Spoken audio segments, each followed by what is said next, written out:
زبور 28 عرض و شکر گزاری۔ اے خداوند، میں تجھے پکارتا ہوں، اے میری چٹان، میری طرف بے توجہ نہ ہو۔ ایسا نہ ہو کہ اگر تو میری طرف سے خاموش رہے تو میں ان کی مانند بنوں جو غار میں اترتے ہیں۔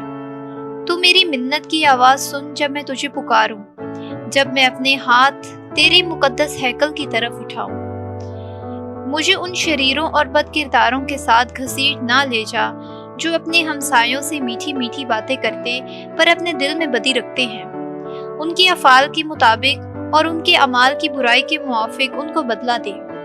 ان کے ہاتھوں کے کام کے مطابق ان سے سلوک کر، ان کا عوض ان کو دے، چونکہ وہ خداوند کے کاموں اور اس کی دستگیری پر غور نہیں کرتے، اس لیے وہ انہیں فنا کر دے گا اور پھر بحال نہ کرے گا۔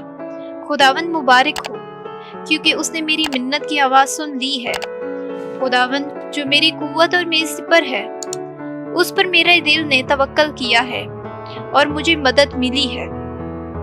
اس لیے میرا دل شادمان ہے اور میں اپنے گیت سے اس کی حمد کرتا ہوں۔ خداوند اپنی امت کی قوت ہے، وہ اپنے مصوب کے لیے نجات کا قلعہ ہے۔ اپنی امت کو نجات دے اور اپنی میراث کو برکت دے، ان کی پاسبانی کر اور ہمیشہ تک ان کو سنبھالے رہے۔ آمین۔